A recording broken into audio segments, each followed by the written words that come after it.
Hello everyone, this is Neelu Yadav and welcome back to your YouTube channel learners craze.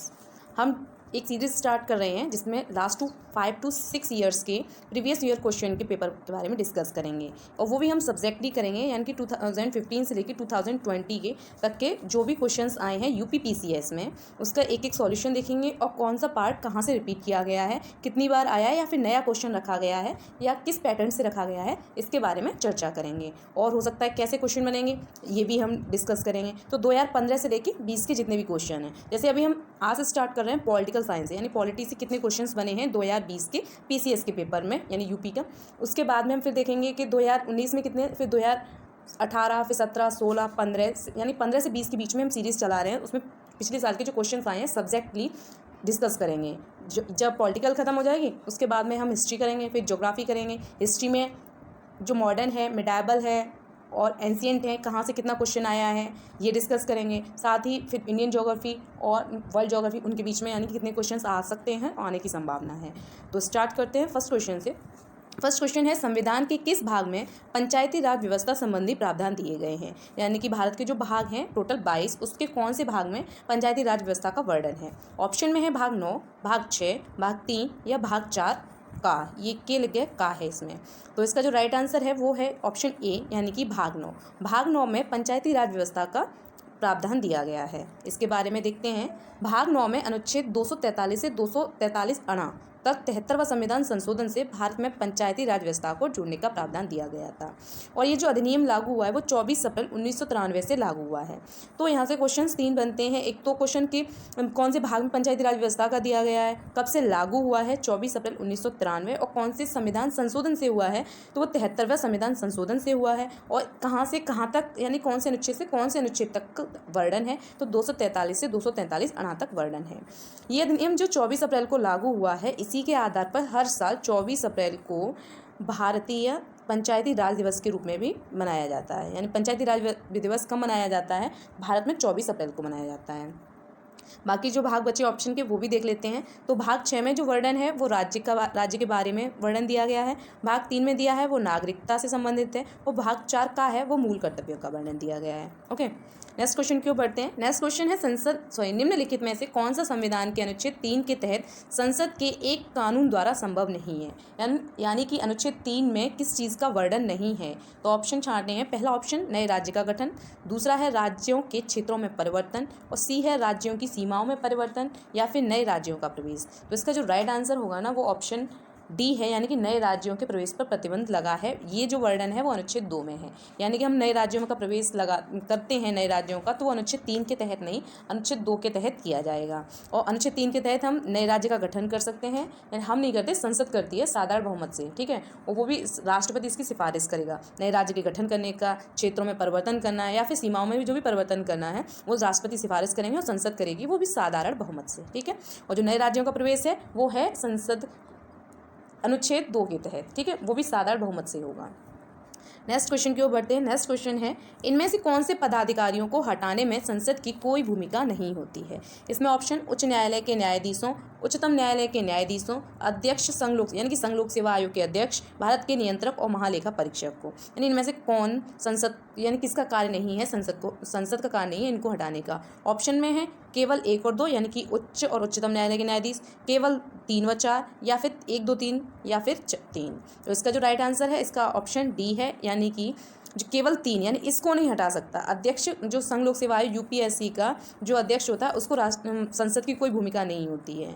इसका कारण ये है कि जो हमारे हाई कोर्ट होता है, सुप्रीम कोर्ट है, और जो हमारे कैग हैं उसको महाभियोग लगा के हटाया जाता है, तो इसमें संसदीय प्रक्रिया होती है। लेकिन जब इसको हटाना होता है, यानी कि यूपीएससी के अध्यक्ष को हटाना होता है, तो उसका कार्यकाल होता है, उसके तहत हटा दीजिए, या फिर राष्ट्रपति उसे कदाचार, दिवालिया होने या फिर कोई शारीरिक व मानसिक रूप से अक्षम होने पर तभी इसको हटाएगा, अन्यथा की स्थिति में उसको नहीं हटाया जाएगा, ठीक है, वो भी सुप्रीम कोर्ट की रिपोर्ट के आधार पर। अब नेक्स्ट क्वेश्चन की ओर, यानी कि दिया है इसमें, राष्ट्रपति द्वारा कदाचार, दिवालिया होने, शारीरिक व मानसिक रूप से अक्षम होने पर सुप्रीम कोर्ट की रिपोर्ट के आधार पर अध्यक्ष को, जो संघ लोक सेवा आयोग का अध्यक्ष होता है, उसको हटाया जाता है। नेक्स्ट क्वेश्चन है, निम्नलिखित युग में से कौन सा एक जो युग्म है वो सुमेलित नहीं है, यानी कि मैच नहीं है? तो इसमें पहला है अंतर्राज्य परिषद अनुच्छेद 263, वित्त आयोग 280, प्रशासनिक न्यायाधिकरण अनुच्छेद 323 का या संघ लोक सेवा आयोग अनुच्छेद 215। इनमें से छांटना है कि कौन सा अनुच्छेद के अंतर्गत ये आयोग या फिर ये परिषद है ये नहीं आती। तो इसका राइट आंसर है वो इसका डी है, यानी कि संघ लोक सेवा आयोग के अंतर्गत यानी कि अनुच्छेद 215 के तहत नहीं आता है ये। यानी कि 263 में अंतर्राज्यीय परिषद आती हैं, 280 में वित्त आयोग आता है, 323 का में प्रशासनिक न्यायाधिकरण आता है, पर अनुच्छेद 215 में संघ लोक सेवा आयोग नहीं आता। अनुच्छेद 308 से स्टार्ट होता है उसमें आता है यूपीएससी, यानी कि अनुच्छेद 308 से लेके स्टार्ट होगा उसमें आएगा यूपीएससी का वर्णन यानी कि संघ लोक सेवा आयोग का। तो इसका जो आंसर होगा वो ऑप्शन डी होगा। नेक्स्ट क्वेश्चन है, पंचायतों के लिए कराए जाने वाले सभी निर्वाचनों के संचालनों का अधीक्षण, निर्देशन और नियंत्रण निहित होता है। यानी कि जो अभी जो चुनाव स्टार्ट होने वाले हैं पंचायतों के, उनका कौन देखता है अधीक्षण, निर्देशन और नियंत्रण? किस कोई आयोग करेगा, कोई अधिकारी करेगा या राज्यपाल, मुख्यमंत्री? तो ऑप्शन में है राज्यपाल में, भारत के निर्वाचन आयोग में, जिला पंचायत राज अधिकारी में या राज्य निर्वाचन आयोग में। तो इसका जो राइट आंसर है ऑप्शन डी, यानी कि राज्य निर्वाचन आयोग इस देखेगा जो भी पंचायती चुनाव होते हैं, चाहे संचालन हो या अधीक्षण हो, निर्देशन हो या नियंत्रण हो। ओके, नेक्स्ट क्वेश्चन है, भारतीय संविधान का कौन सा अनुच्छेद केंद्रीय सतर्कता आयोग का वर्णन करता है? यानी कौन से अनुच्छेद में केंद्रीय सतर्कता आयोग का वर्णन दिया है? ऑप्शन में है 268, 280, 276 या इनमें से कोई नहीं। तो इसका राइट आंसर है ऑप्शन नंबर डी, यानी कि इनमें से कोई नहीं। तो इसका एक रीज़न है कि अनुच्छेद के तहत वही आते हैं जिनका संविधान में वर्णन होता है, यानी कि वो संवैधानिक होते हैं। तो जो केंद्रीय सतर्कता आयोग है यानी सीबीसी है, ये गैर संवैधानिक है। ठीक है, तो इसके बारे में देखिए, केंद्रीय सतर्कता आयोग 1964 में केंद्र सरकार द्वारा पारित एक प्रस्ताव के अंतर्गत इसका गठन हुआ है। भ्रष्टाचार को रोकने पर बनाई गई संथानम समिति 1962 से 64 की सिफारिश पर इसका गठन हुआ था। यह ना तो एक संवैधानिक संस्था है और ना ही संवैधानिक, ना सांविधिक है और ना ही संवैधान, इसीलिए इसका किसी अनुच्छेद में वर्णन नहीं। तो यहाँ से क्वेश्चन कब पारित हुआ था केंद्रीय सतर्कता आयोग? को 1964 में बनाया, ये एक प्रस्ताव पारित हुआ था। कौन सी समिति थी? तो वो संथानम समिति थी। और इसका क्वेश्चन इस संथानम समिति की रिपोर्ट के आधार पर किसका गठन हुआ? केंद्रीय सतर्कता आयोग। या फिर केंद्रीय सतर्कता आयोग का गठन किस समिति के आधार पर हुआ है? वो संथानम समिति। संथानम समिति किससे संबंधित है? तो भ्रष्टाचार को रोकने के। ठीक है, और ये क्वेश्चन ये भी आ सकता है, ये सीबीसी है वो किस यानी कि संवैधानिक है, सांविधिक है? ये क्वेश्चन पूछा कि किस अनुच्छेद में है, तो ना ये सांविधिक है ना ही संवैधानिक है, ये गैर संवैधानिक है। ठीक है, कोई एक्ट से पारित नहीं हुआ है, ये सब समिति बनी थी, उसी के आधार पर इसका गठन हुआ था। जो बाकी अनुच्छेद बचे जैसे कि 268, 280, 276, तो इनमें देखते हैं किसका वर्णन है। 268 के तहत राजस्व का विभाजन किया जाता है, यानी कि भारतीय संविधान में जो हमारा इंडियन कॉन्स्टिट्यूशन है उसमें अगर राजस्व का विभाजन देखा जाए तो अनुच्छेद 268 के तहत देखा जाएगा। वित्त आयोग 280, पीछे भी ये क्वेश्चन में हम वित्त आयोग को देख चुके हैं। वृत्तियों, व्यापार और आजीविकाओं और नियोजन पर कर लगाने के लिए ये 276 में है। ठीक है, नेक्स्ट क्वेश्चन है, निम्नलिखित में से कौन सा एक सही सुमेलित नहीं है? यानी कि मूल कर्तव्य भाग 4 का में है, राज्य भाग 6 में है, भारत का न्यायवादी भाग 13 में है या संघ और राज्यों के अधीन सेवाएं भाग 15 में है। तो इसका राइट आंसर है वो सी होगा कि भारत का जो न्यायवादी है वो भाग 13 में नहीं है। लेकिन पीछे जो 2020 के जो क्वेश्चन हैं उनके बारे में डिस्कस करें, 2020 के पीसीएस के पेपर में आए हैं यूपीपी से। तो ये क्वेश्चन रिपीटेड है, पीछे भी दिया है भाग 4 का, यहाँ भी भाग 6 दिया हुआ है। ठीक है, ये नहीं दिया था, तो 2 यहाँ से भी अगर एलिमिनेट करना चाहें तो वो भी क्वेश्चंस को इसके बेस पे हम कर सकते हैं, चाहें तो उसके बेस पे हम इसको कर सकते हैं। अगर हमें पता होगा, हमने पढ़ा होगा भाग 4 का कि इसका इसमें वर्णन है, तभी हम पता कर पाएंगे। ठीक है, तो इस भाग सी यानी कि जो ऑप्शन सी है उसमें है भारत का न्यायवादी भाग 13 में इसका वर्णन नहीं है। जो आता है भारत का जो महान्यायवादी है वो भाग 5 यानी केंद्र के अंतर्गत आता है, 5 में इसका वर्णन है। और अनुच्छेद की बात करें तो 148 से लेकर 151 के बीच में भारत का महान्यायवादी के बारे में उल्लेख किया गया है। नेक्स्ट क्वेश्चन, भारतीय संविधान के कौन सा अनुच्छेद या कौन से अनुच्छेद डिफरेंट दिए गए हैं एन सीरीज से नागरिकता से संबंधित हैं? यानी कि नागरिकता का वर्णन कौन से अनुच्छेद से कौन से अनुच्छेद तक है? तो ऑप्शन में है 3 से 11, 4 से 11, 5 से 11 या 6 से 11। तो ऑप्शन सी है इसमें 5 से 11। ठीक है, 5 से 11 नागरिकता का वर्णन दिया है, यानी नागरिकता से संबंधित। 3 से 10 यानी 10 तो आ रहा है, बट 3 है वो पहले भाग में आ जाता है, 4 है वो भी आ रहा है, लेकिन दूसरे भाग में यानी नागरिकता वाले भाग में 5 से 11 के बीच में है।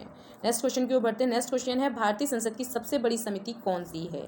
लोक लेखा समिति, प्राक्कलन समिति, लोक उपक्रम समिति, याचिका समिति। तो इसका जो राइट आंसर है वो बी है, सबसे बड़ी समिति का नाम है प्राक्कलन समिति। ठीक है, प्राक्कलन समिति है। और एक क्वेश्चन जैसे कि कौन सी समिति को प्राक्कलन समिति की जुड़वा बहन कहा जाता है? ये क्वेश्चन भी कई बार आया है, रिपीटेड है।